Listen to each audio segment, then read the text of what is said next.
The Hollow Empire. Power Without Purpose. By Elias Winter, December 29th, 2025. Read by an automated voice. Section 1. The Unipolar Dream and its Quiet Funeral. For a brief stretch, at the end of the 20th century, the world behaved as if history had made a final executive decision. American carrier groups moved across the oceans. American dollars flowed through every serious transaction. American software ran on the screens of rich and poor alike. And American stories about leading the free world provided the soundtrack. Even those who loathed the empire mostly argued about how to resist it, not whether it was real. There was one center. Everything else was orbit. That was the unipolar moment. It did not end the way schoolbooks like to end eras. There was no climactic battle, no formal surrender. The belief simply frayed. The Iraq War showed that the sheriff would happily blow a hole in the saloon wall chasing imaginary weapons and then spend years insisting the dust was democracy. The 2008 financial crisis revealed that the global monetary core was a casino disguised as a cathedral. When the structure collapsed, its high priests rescued themselves first and called it stabilization. Russia's annexation of Crimea proved that borders in Europe were once again negotiable by force, and that economic sanctions, while painful, were not a veto. The election of an American president who treated allies like delinquent tenants made explicit what had been implicit for years. A large share of American voters no longer wanted to underwrite other people's security at all. Underneath those shocks sat an older architecture, the dollar system. For decades, American power was not only ships and bases, it was also a lattice of payment rails, reserve holdings, and sovereign debt that made Washington the quiet counterparty to almost everything. When the United States began to weaponize that system more openly, freezing reserves, cutting banks off from networks, turning sanctions into a default response, it preserved leverage in the short term and advertised risk in the long term. Rivals and uneasy partners drew the obvious lesson. If your prosperity depends on a switch in Washington, you had better build a backup grid. What replaced the dream of a single sun was not a dignified, balanced, multipolar order. It is something more unstable, a crooked triangle. One corner remains the United States, still unmatched in global military reach, still issuing the world's primary reserve currency, still housing the headquarters of the most powerful technology platforms, still sitting at the center of a vast dollar-denominated web of debt. But it is politically fractured, strategically inconsistent, and increasingly tired of its own script. The second corner is China, industrially formidable, strategically patient, knit into global supply chains from cobalt mines to smartphone factories, and yet hemmed in by geography, demographics, and fear of internal fracture.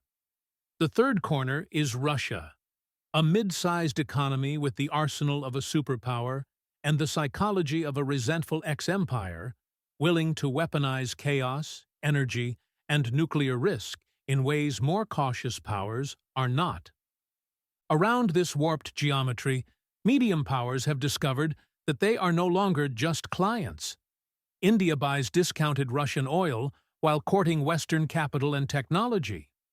Turkey hosts NATO bases and Russian gas. Saudi Arabia entertains Washington and Beijing in the same gilded rooms, certain that both need its oil and its money. Brazil, South Africa, Indonesia, Mexico, and others learn to balance, hedge, delay decisions, and extract concessions. This is no longer the non-aligned movement as moral statement. It is a very practical refusal to let one empire's financial plumbing or another's security guarantees define the limits of possibility. At the same time, the map of power is being rewritten by physics. The 21st century is an energy transition conducted in the middle of a climate crisis. The empire that once treated oil choke points as the main arteries now discovers that control over lithium, rare earths, high-voltage grids, and semiconductor fabrication is just as strategic as tankers in the Strait of Hormuz. Europe's dependence on Russian gas was one form of vulnerability. Its dependence on imported solar panels, batteries, and critical minerals is another. The question is no longer only who controls the sea lanes, but who can keep the lights on when supply chains snarl and rivers run low. The anxieties of this era cluster on the edges of most people's maps. Venezuela, once a symbol of ideological struggle, now matters in Washington largely as a potential pier. A place where Chinese capital or Russian warships might one day sit too close to Florida, or where new offshore energy and infrastructure projects might plug into rival circuits. Iran is no longer just a rogue regime, but a regional hinge with drones, missiles, and political networks stretching from the Gulf to the Mediterranean, plugged into Russian warfighting and Chinese energy demand. Greenland, briefly a global joke when a president suggested buying it, sits under ballistic flight paths and future Arctic shipping lanes, with rare earths and radar sites embedded in ice that is turning to water.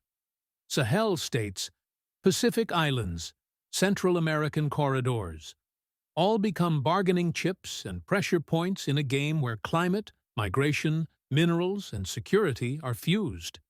These places are not central because they are powerful in themselves. They are central because an empire that spent the 20th century thinking in terms of central fronts and European plains suddenly finds itself worrying about flanks. The Caribbean, the High North, the Digital Sea, the Strait of Hormuz, the Taiwan Strait. In each theater, the cost of miscalculation is raised by the presence of nuclear weapons. Russia's willingness to brandish its arsenal as a shield for conventional aggression and the visible wobble in Western resolve send a signal far beyond Europe. If the umbrella is unreliable and the center is a pendulum, serious countries will quietly consider their own deterrence. Europe, meanwhile, has been living like a very cultured teenager whose rent is mysteriously paid every month. For 3 generations, it outsourced serious violence to the United States. NATO and the American nuclear umbrella allowed conscription to end, shipyards to rust, and political imagination to turn inward to welfare states, climate policy, and regulation. The European Union could define itself as a market with a conscience, a combination of trade rules and human rights rhetoric resting quietly on American logistics and Russian gas. Germany's pre-2022 energy policy, closing nuclear plants while deepening dependence on Russian pipelines, made sense only inside that comfortable assumption. When the gas stopped and the tanks rolled, the illusion evaporated. Eastern European states had always suspected the arrangement. Their national histories are written in tank tracks. For them, American brigade deployments are not think tank abstractions, but the difference between a deterrent and an invitation. For Southern Europe and Britain, migrant boats and asylum crises are the domestic front of the same story. A world system fraying at its edges, and the bill arriving on their shores. You can tell an era is ending when its phrases keep being used after their meaning has gone. Officials still invoke the rules-based international order on panels that feel like religious services held after the congregation has quietly lost its faith. Policy papers still call the United States indispensable, even as allies quietly war-game scenarios in which Washington is absent, paralyzed, or preoccupied. Rivals no longer ask whether American power can crush them in a straight fight. They ask how much internal chaos it takes to keep that power from being used at all. The unipolar moment did not end because a disciplined rival stormed the fortress. It ended because the custodian stopped behaving as if guardianship was a vocation and began treating it as an optional lifestyle brand, while the material basis of empire, from cheap energy to unquestioned financial primacy, eroded underneath. The world has not woken up in a Chinese century or a neat concert of powers. It has woken up in an in-between zone, an empire that can still break almost anything it leans on, but cannot decide what it wants to build. A periphery that has learned to hedge, and a planet whose physical systems are increasingly impatient with human delay. A protector stepping back is also an invitation to grow up. Whether Europe, the United States, and the rising belt of states between them and China take that invitation remains a live and deeply uncomfortable question. Section 2. The Empire that Learned to Bleed Itself. When a great power falters, everyone looks for saboteurs. It is chilling but oddly reassuring to believe that decline is the work of traitors in boardrooms or infiltrators in bureaucracies. Fire them, expose them, and the machine will run again. The American empire denies that comfort. Most of the damage is being done by people who are, in their own frame, doing their jobs. Washington still looks like a capital. There are hearings, motorcades, news conferences, think tank lunches with soggy sandwiches, and important name tags. Under that choreography, however, the United States effectively operates with two mutually hostile foreign policies. One sees alliances, trade, and institutions as tools of a liberal order. Flawed, often hypocritical, but still the best way to keep a dangerous world from reverting to raw predation. The other sees those same structures as parasitic, treaties as traps, allies as freeloaders, institutions as devices for constraining American freedom of action. Each camp, when it gains power, treats the other's strategy as not just mistaken, but illegitimate. Arms control agreements are shredded to prove toughness. Long-term climate accords are discarded to signal defiance. Trade deals are torn up and rebuilt, not primarily for their content, but for who gets to sign them.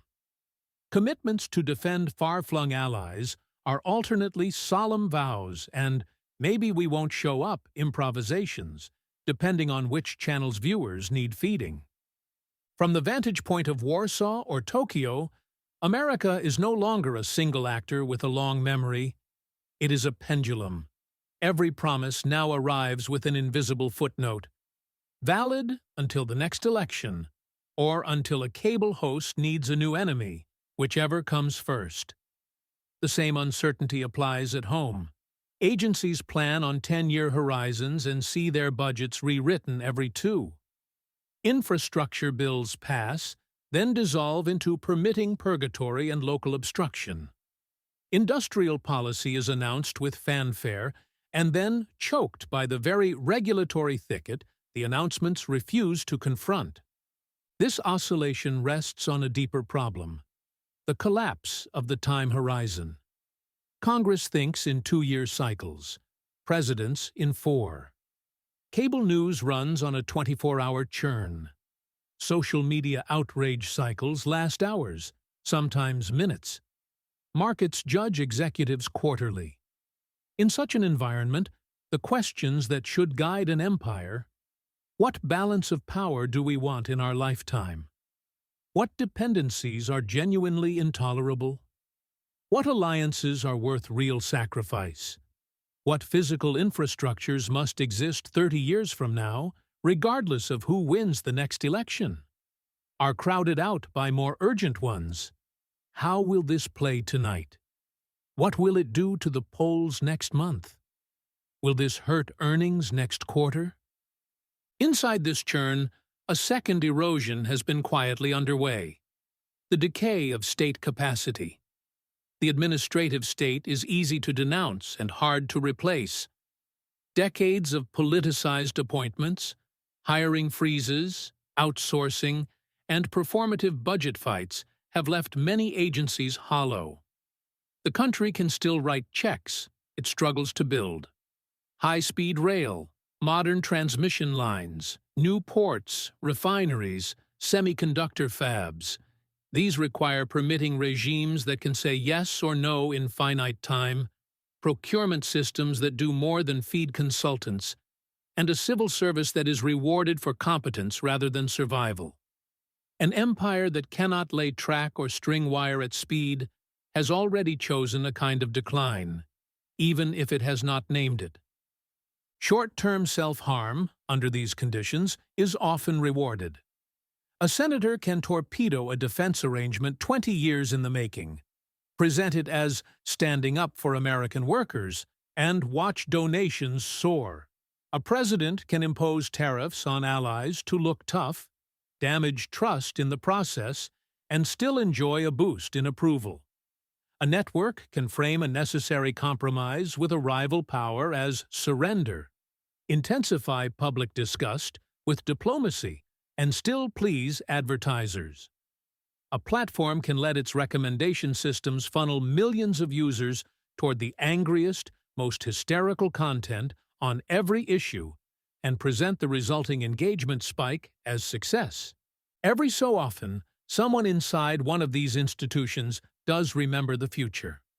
A civil servant points out that gutting a particular capability will be very expensive to rebuild.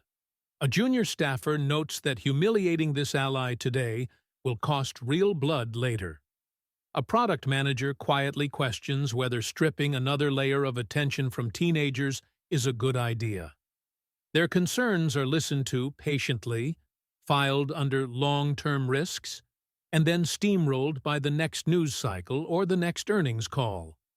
When accidents are averted or small wars are delayed, the victories are invisible. When disasters erupt, they are narrated as if no one ever saw them coming.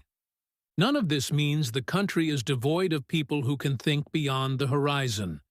There are serious strategists from left and right who grasp the stakes. There are voters who understand that burning down every institution will not produce the republic they wanted.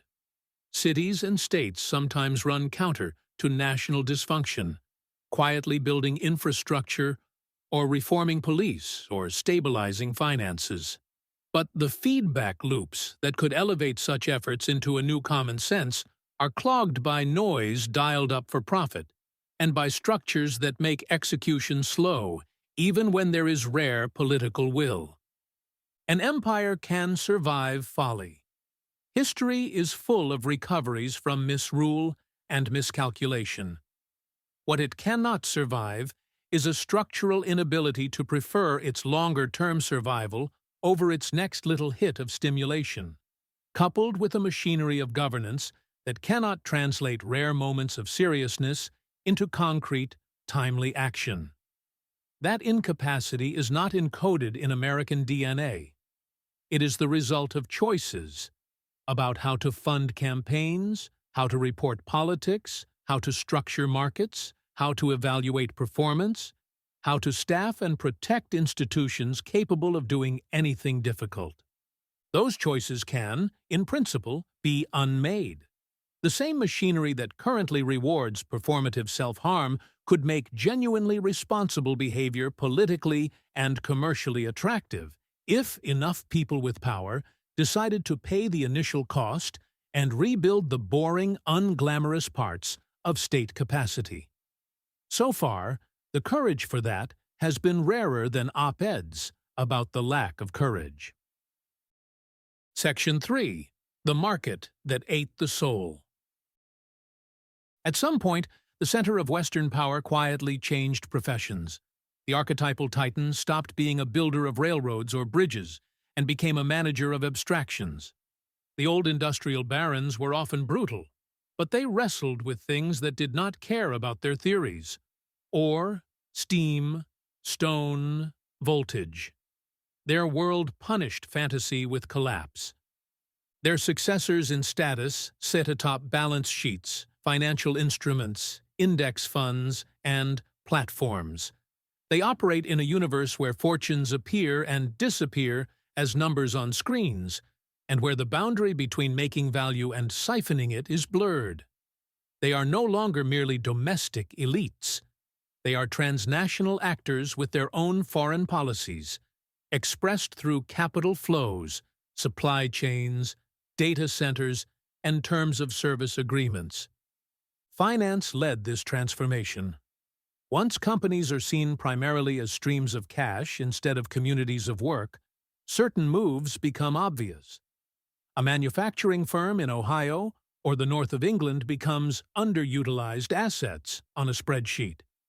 A private equity fund buys it, loads it with debt, sells off its buildings, leases back its equipment, cuts excess staff, and demands higher return on capital. Hedge funds pressure listed firms to focus on core competencies, which usually means shutting down the inconvenient, locally rooted parts. Large asset managers, entrusted with pensions and sovereign wealth, reward discipline, by which they mean a visible willingness to put margins above messy obligations. The fallout is not theoretical. Towns anchored for decades by a factory or refinery find that anchor removed. The old plant becomes a logistics warehouse with far fewer jobs and no apprenticeships. Local newspapers close, churches shrink, petty crime and quiet despair grow. Young people leave for cities. Those who cannot leave self-medicate. On quarterly earnings calls, this is all captured under phrases like portfolio optimization and cost efficiencies. It is slow euthanasia, narrated in euphemism. Silicon Valley did something similar to human attention. Technology once meant hardware innovation and useful tools. Increasingly, the most profitable line of business became selling access to users' minds. A phone is a device. An app is a product. A habit is a revenue stream. So firms built interfaces designed not to be used and put down, but to become the background of waking life. Infinite scroll, autoplay, push notifications calibrated to hit when you are most likely to respond. None of this emerged by accident. It was tested and tuned, often with the help of psychology and neuroscience, until it reliably extended time on platform. If you have ever opened a social app to check one thing, surfaced an hour later with a worse mood and a vague sense of contamination, you have participated in this business model. The point was not to inform or connect you in any deep sense, it was to keep you there. At scale, that attention capture becomes a kind of private foreign policy. Platforms can tilt elections, amplify or bury movements, and shape how entire societies perceive distant wars and crises, all through algorithmic tweaks that answer to shareholders, not citizens. To thrive in these environments, the new elite personality has to be shaped in a particular way. It learns to think in spreads and margins. Arbitrage, in plain language, means profiting from small differences between two prices or situations without improving either. It learns to see changes in interest or return measured in basis points, tiny fractions that mean little to an ordinary life, but huge volumes of wealth in aggregate. It thinks in engagement, conversion, lifetime value, basis risk. This language is not evil. It is just incomplete.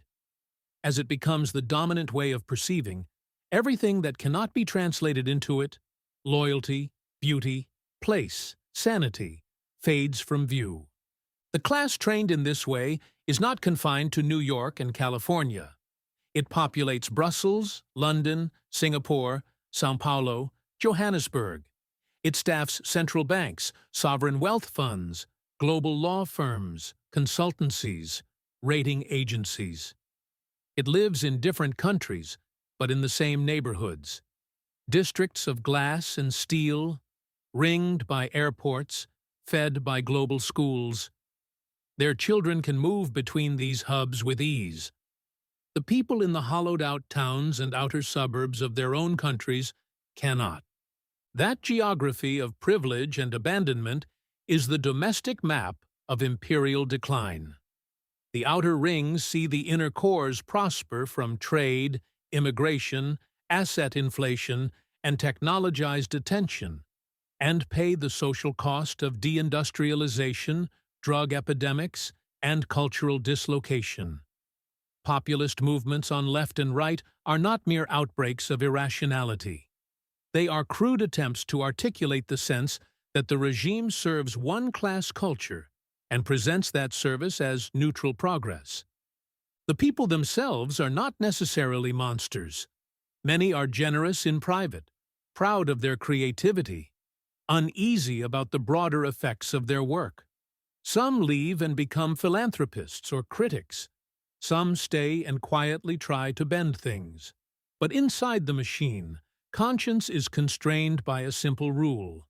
If a choice increases the right numbers, it is good. If it reduces them, it requires extraordinary justification. That is a moral education, even if no one calls it that. The damage is external and internal at once. Externally, regions are abandoned, ecosystems degraded, political discourse turned into an outrage casino. Internally, the class that runs the system loses the habit of asking, "Should we?" and instead perfects the art of asking, "Can we?" and "Will somebody else do it if we don't?" A culture embedded in a market can tell its markets where to stop. A culture that has embedded itself inside the market cannot. Markets are not demons. They are mirrors and amplifiers. They do not decide what counts as value. They merely intensify whatever definition they are given. For a long time, Western societies, despite all their hypocrisy, fed their markets the assumption that certain things were not for sale. Offices, verdicts, children, some lands, some promises.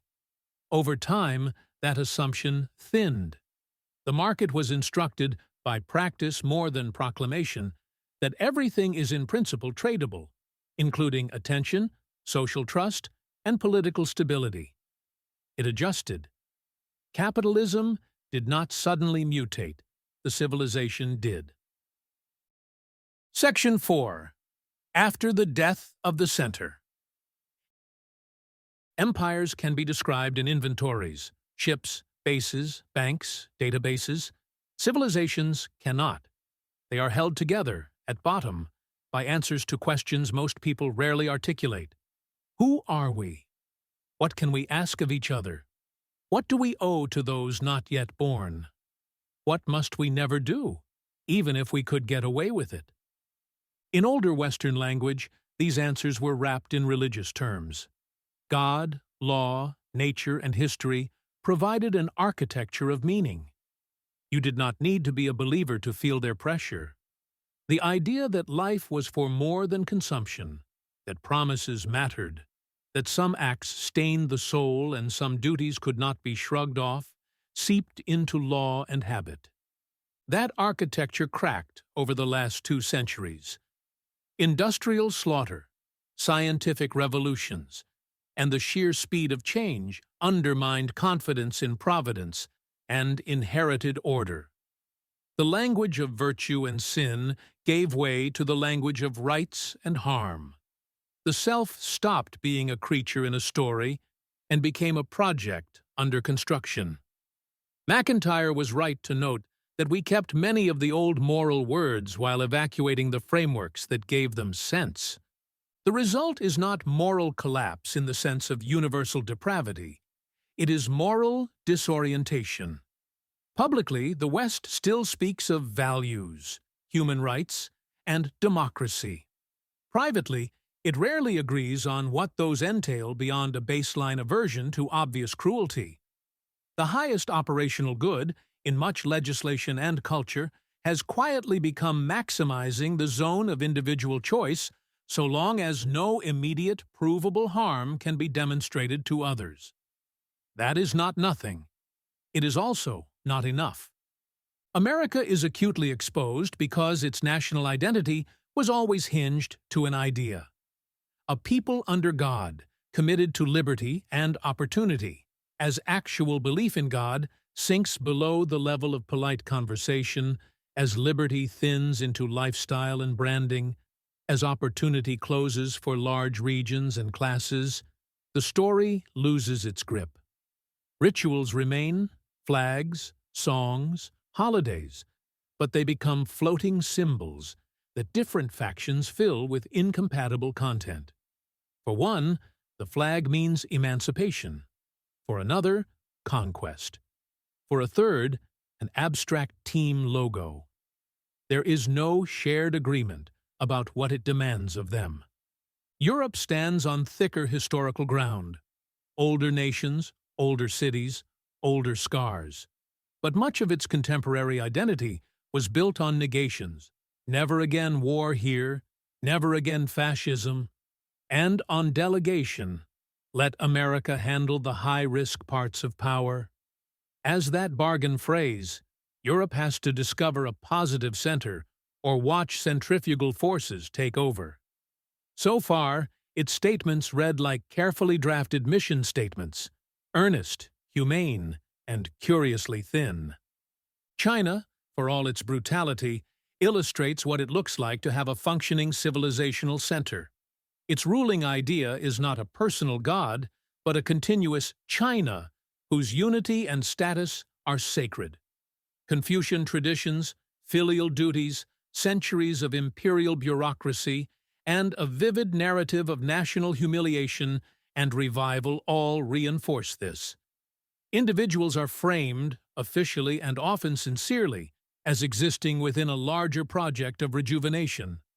The Communist Party's original Marxist theology has faded. What remains is performance legitimacy and nationalism wrapped around that civilizational core. From one angle, this gives Beijing an advantage. It can demand sacrifice and obedience for something that feels larger than personal preference. That is an advantage in mobilization, not in morality. Civilizational clarity does not equal goodness. A regime can be both coherent and cruel. The Chinese center enables impressive discipline and appalling repression. It is a serious competitor, not a hidden sage. The West's problem is not that it lacks power, it is that it lacks a widely trusted answer to the question, for what? Without such an answer, every major decision devolves into a contest of interests. Should a country accept higher costs to protect its environment? Should it forego profitable technologies that corrode social trust? Should it restrain its own power abroad to avoid blowing up the system that supports its prosperity? If there is no accepted hierarchy of goods beyond short-term comfort and abstract rights, these questions cannot be resolved at the level they demand. They get handed down to courts, lobbyists, and consultancy-written legislation. Into that vacuum step three things: markets, identities, and resurgent faiths. Markets offer meaning through consumption and careers. You are what you can buy and sell and signal. Identity politics, on both left and right, offers meaning through belonging to an aggrieved group. You are what has been done to you, or what you fear will be done to you. And in the background, or sometimes in the streets, religion returns in sharper, more politicized forms, from Christian nationalism to Islamist movements to civil religious cults of nation and race that borrow ritual and fervor while denying they are religions at all. None of these can carry a civilization on its back. Markets dissolve solidarity in choice. Identity corrodes it in resentment. Sacralized politics turns every disagreement into heresy and leaves no room for ordinary compromise. Yet, for many people, these are the only available answers to the question, who are we? They are not drawn to them by evil, so much as by the absence of anything sturdier. Migration and demographic imbalance sharpen this crisis. Aging societies that have quietly decided against children in sufficient numbers still need workers, carers, taxpayers. They import them from poorer, younger countries while refusing to decide what belonging means. The result is neighborhoods, schools, and workplaces in which people live together physically but not symbolically.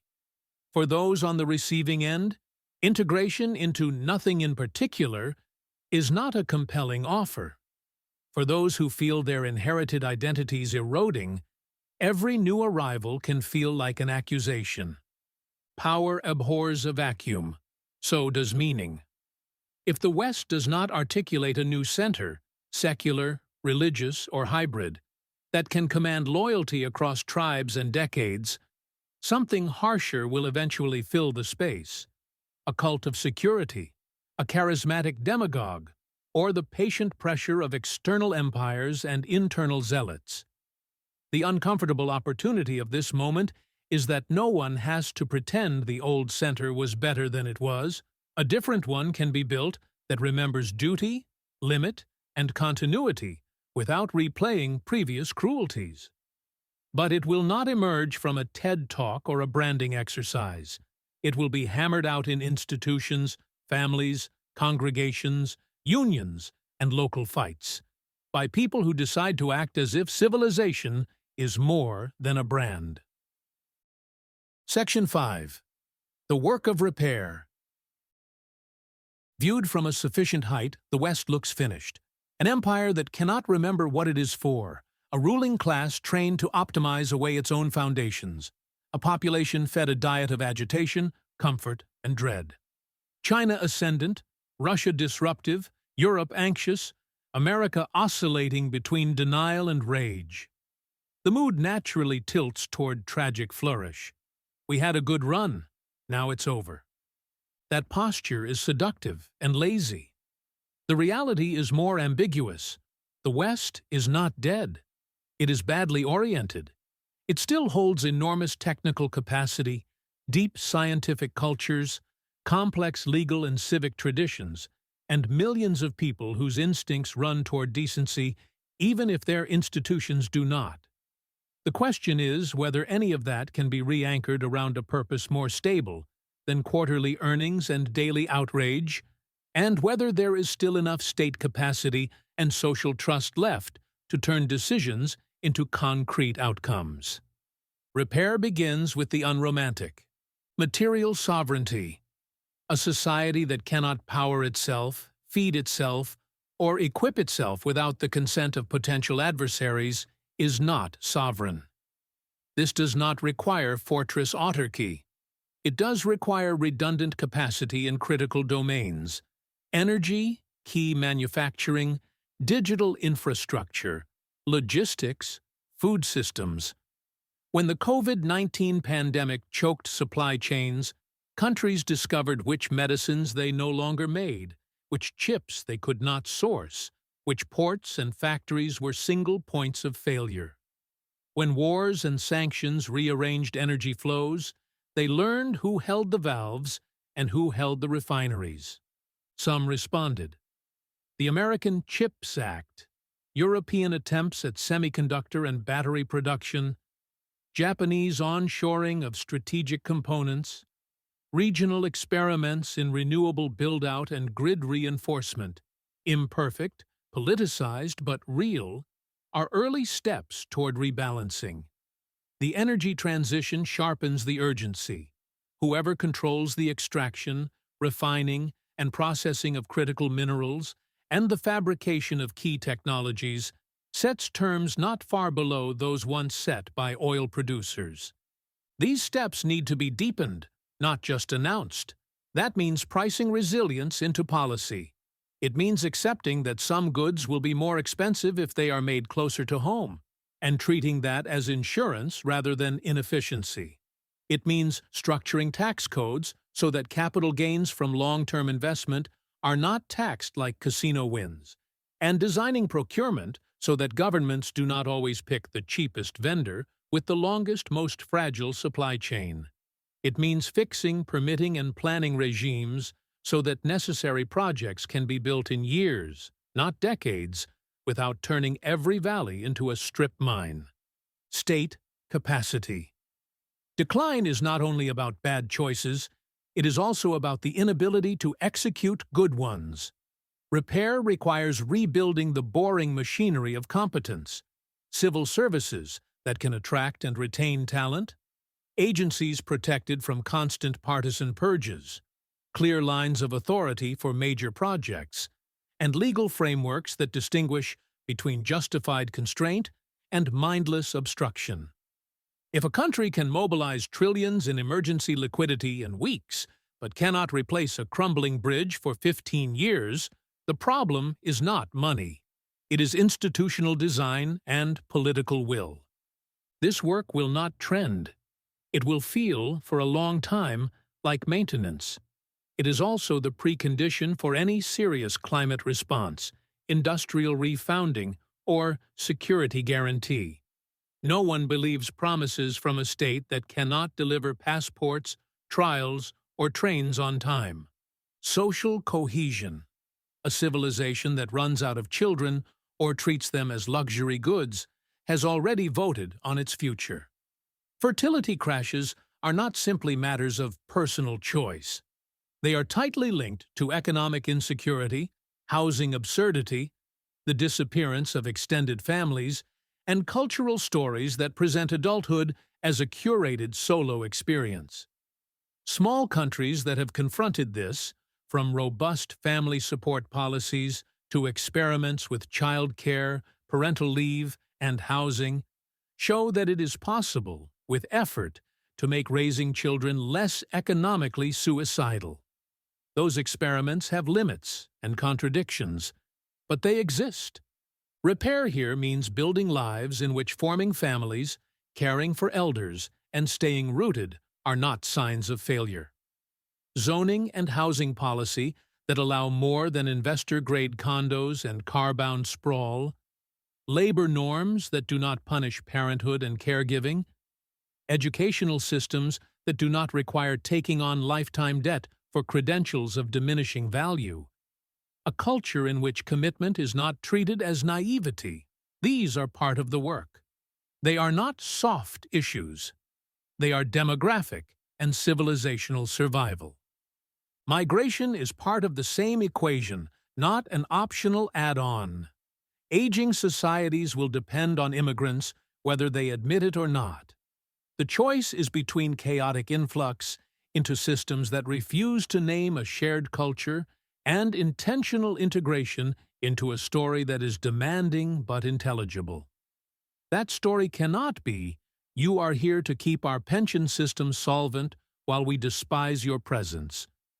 Nor can it be, "Nothing in this place is worth inheriting." Start from zero. Repair requires the courage to say, "This is who we are. This is what you must accept to join us. And this is what we will change, because you are now part of the we." The digital environment. The platforms that now host much of public life are designed, quite openly, to maximize engagement, not health. Some jurisdictions are beginning to push back. Privacy regulation, transparency requirements for recommender algorithms, age checks for addictive services, and restrictions on the most manipulative design patterns are all experiments in treating digital life as infrastructure rather than weather. Repair does not mean banning technology. It means treating certain aspects of digital life as public health issues. You cannot legislate wisdom or kindness into existence. You can, however, stop subsidizing mass nervous system vandalism. If you cannot imagine governments acting with that kind of restraint in the tech sphere, remember they already do so with food, drugs, aviation, and building standards. Those regimes are incomplete, contested, and full of loopholes. They also save lives every day. Similar regimes for attention and information will require confronting companies that currently profit from destabilization, and will impose real costs on some of the world's most powerful firms. Honor, distribution, and responsibility. Underneath all of this, The axis of honor has to tilt, and with it, the distribution of loss. In the current order, the most admired figures tend to be those who extract the most: attention, money, influence, with the most visible flourish. Success is defined largely by scale and visibility, the size of an exit, the reach of a platform, the volume of a following. Repair requires a different pantheon, and it requires that some of today's winners stop winning quite so much. There are already people living by a different standard. A mayor in a coastal city chooses to spend limited funds on seawalls and pumping systems rather than stadium naming rights. Years later, a storm arrives and the city stays mostly dry while a neighboring one floods. A manufacturing CEO keeps more production domestic than the spreadsheets recommend, survives a global shipping shock, and keeps paying workers while competitors furlough. A school district refuses to cut history and art in favor of wall-to-wall testing, and graduate students who can at least recognize their own country in a book. A small credit union keeps lending locally when larger banks retreat. A pension fund accepts slightly lower headline returns in exchange for anchoring essential infrastructure at home instead of chasing yield in distant derivatives. These are not miracles. They are decisions made by people who put stewardship above extraction and who are willing to accept that someone, sometimes themselves, sometimes their class, must take home less so that institutions and places can endure. They do not trend. They do not usually make the authors of airport books, but they are proof of concept. It is not that the West has forgotten how to act responsibly. It is that such actions do not yet define the center of its story, and that the costs of responsibility are still allocated downward. The point of describing repair is not to sprinkle optimism over decline. It is to strip inevitability from the conversation and to name the price. Decay is not destiny.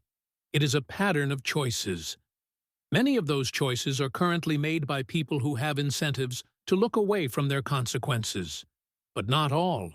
There are mayors, judges, engineers, nurses, teachers, parents, and even some executives and ministers who behave as if something larger than themselves is at stake, and who are willing to pay for that belief. The first necessary act is conceptual. Stop speaking about the system as if it were weather. It is not. It is the accumulated residue of decisions and defaults, written into law, code, budgets, contracts, and habits. The second is practical.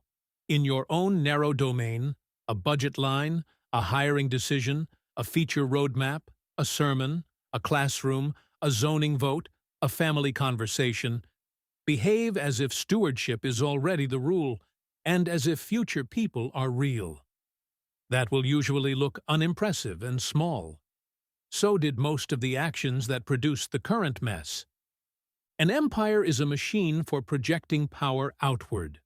A civilization is the story a people tell themselves about why that power should exist at all, what it may not do, and what it must protect.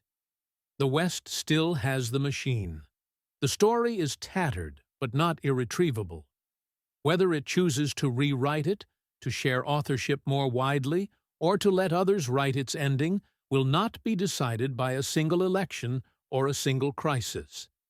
It will be decided by whether enough people, in enough unremarkable rooms, quietly decide they are tired of living in a hollow empire, and begin, without permission, to live as if it were still possible to have a purpose, and to pay the cost of one.